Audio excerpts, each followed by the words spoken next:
So it turns out when you export FBX data, shape key data is preserved. We need to rig our character. All right, note, if you're good at modeling, then this is the point where you want to make your character some fancy clothing before the rigging, okay? Once you're done with your character and you're satisfied with how they look and everything, all right, keep in mind you can't edit some of the materials too at this stage. I recommend doing all of that right now. All right, we're going to go ahead and actually perform rigging and animation now.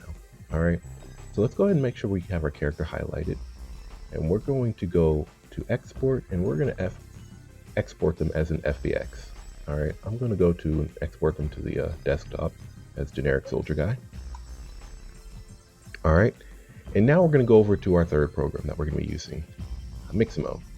So the link for this program will be in the description. I recommend creating an Adobe account. I have mixed feelings about the company, but hey, they treat their employees pretty good and they provide the service, so yeah.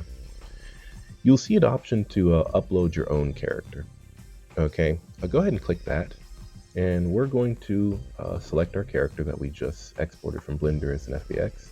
I think I saved my guy on the desktop. And we're going to go through the process of using their auto rigger. All right, and the reason why we're doing this is because if we rig our character this way, our character is compatible with most of every animation from Mixamo. Okay, and you'll be able to recycle them and use them from, you know, between your different characters, believe it or not. So here we go. There's my character right there. Let's go ahead and follow the instructions here. So there's the chin, there's the wrists, there's the elbows. This would be for the knees. So I think the knees would be right about there. These pants are kind of hard to showcase the knees, but so just keep that in mind when you do model your character. So I think right there is right about there is the knees. All right, and I would not mess with these, okay? Because if you do like this one, if you go use anything other than the standard skeleton, you're gonna have to remember that for every single character you make. All right, so I'll go with the defaults, place the markers accordingly, click next, and it's going to perform the rigging of my character now.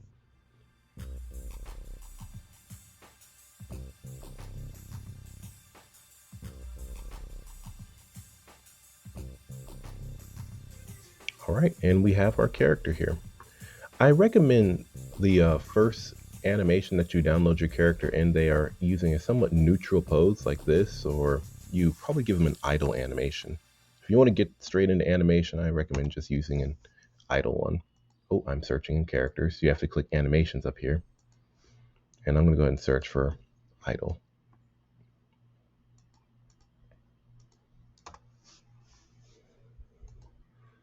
So here we have the standing idle animation. All right. Or breathing idle.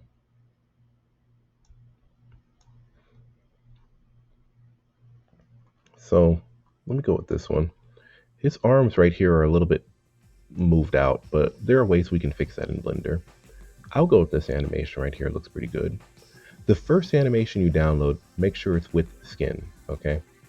So we're going to download that. And now spend this time basically collecting any other animations you anticipate your character or characters will be performing throughout whatever production you're trying to make. I'm just going to go ahead and get a running animation.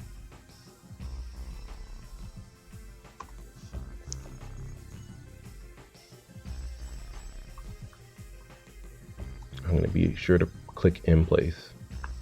And now we'll click download. All right, now see you back in Blender.